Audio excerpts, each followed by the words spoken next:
So I've looked at an awful lot of wireless webcams over the last few months, and Foscam reached out to me and asked if I was interested in taking a look at a couple of their options. So I do have them here in front of me. Today I'm going to be taking a look at the first one. This is the Foscam wireless 1080p IP camera, specifically model number C2, and we'll come back to this one later. And with this, I thought we'd just open it up, we take a look at what comes in the box, maybe go ahead and set it up, and we'll come back later and do a full review of it. Now it says here, set up your C2 in 3 easy steps. Basically go and connect to it with using the barcode, give it your wireless information, and it should be good to go. It does have a full HD 1080p camera, magic zoom, not sure about that, I'm guessing it's digital zoom, enhanced two-way audio, so it should have a microphone and a speaker, 120-degree field of view, and it supports an external SD card, so up to 64 gigabytes micro SD card. Let's open this up, we'll see what comes in the box, and start setting this up. So there we go. I won't pull the camera out quite yet. In this little box, we have the USB wall wart. It says 5 volts at 1 amp.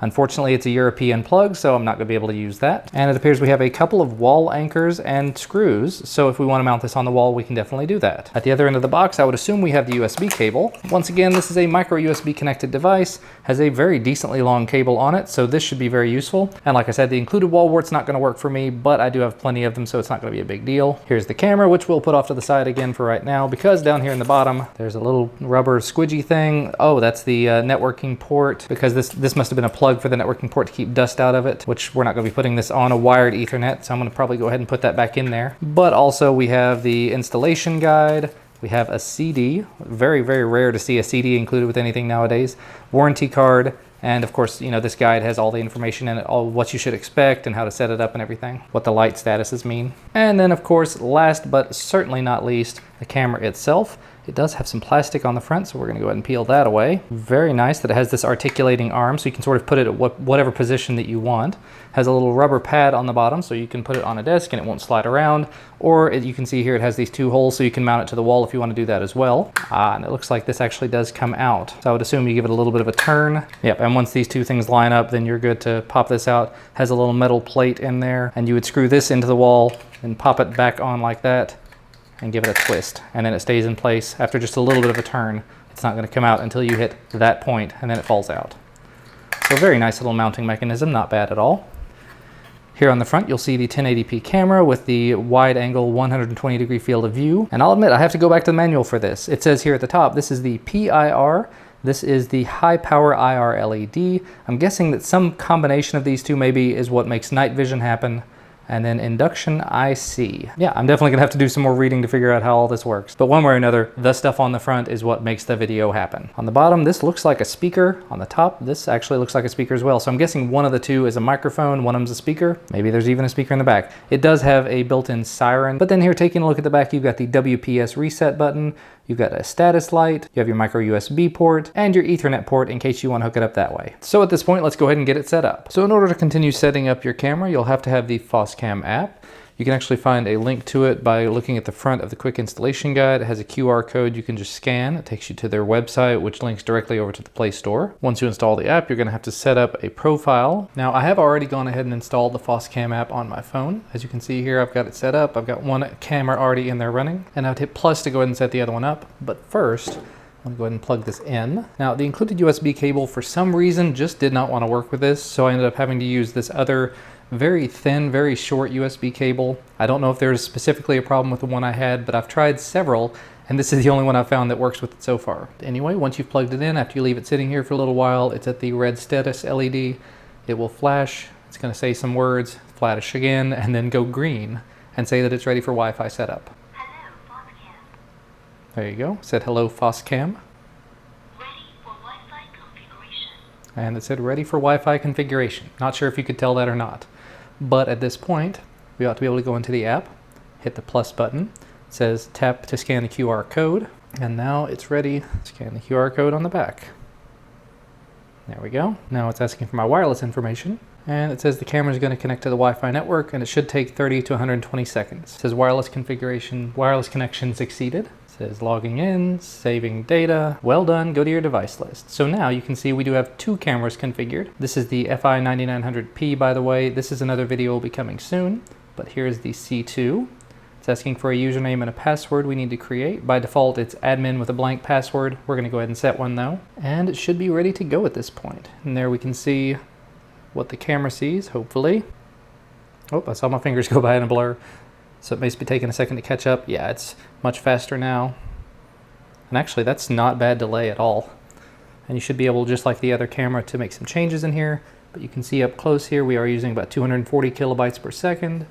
Down here, it has some audio settings. Whoop.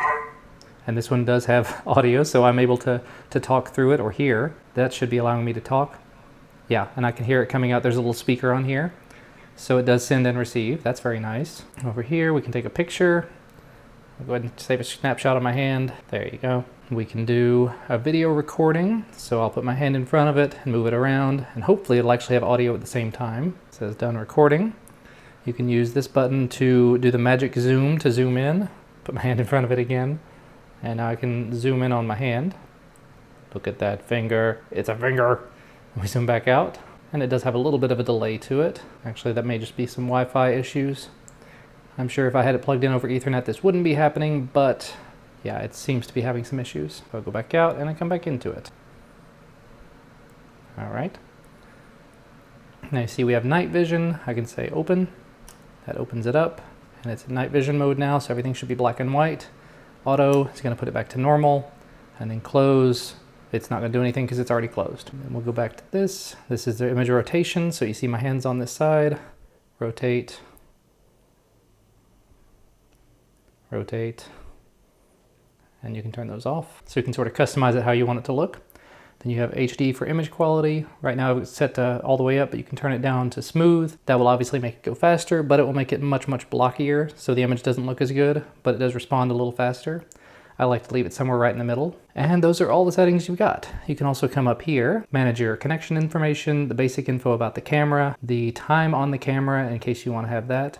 Right now it's set to 2:20 a.m. I'm going to go ahead and synchronize it, and it's going to fail. Sometimes it works, sometimes it doesn't. But you can also change your WLAN information, your motion detection alert. It says activity detection and sound detection because this does have the microphone on it. So right now it is set to do sound detection. And you can see there it does say C2 detected abnormal motion. So the activity detection is working, and then the motion detection, or the sound detection, it doesn't appear to be saying anything, but I guess that's because of the motion.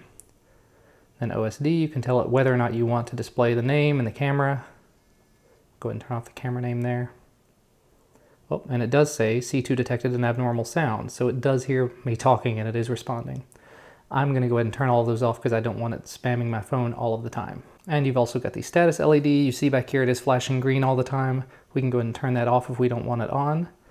And there's even a scheduled night vision option, which I'm a big fan of, but I probably won't end up using. You can tell it when you want it to start, when you want it to end, several different times, and firmware upgrade, just in case. Software does not support an online software upgrade. That's kind of disappointing. But anyway, let's go ahead and take a look at the footage that we captured earlier. We should be able to see here. There's all of the motion detection and audio detection issues we've seen. And then over here, we've got the two pictures that we took, as well as, if I hit back, go over to video, this is the video that was captured. There we go. So you can see it is going. It's 1080p, but it's not quite 30 frames a second. It's probably like the other one, about 15 frames a second. It does appear to be a relatively low frame rate, but still, in terms of a camera, it does definitely get the job done. And at this point, if I want to, I can go ahead and mount this on the wall. I can stick it on a table like it is right now. I can sort of put it wherever I want to around the house. So that's very, very nice. Thanks so much to Foscam for sending this out for review. Be on the lookout for the review of the other camera, the FI9900P. Remember, leave a thumbs up down below the video if you like this video. Subscribe to receive more videos when they become available, and I'll see you again next time.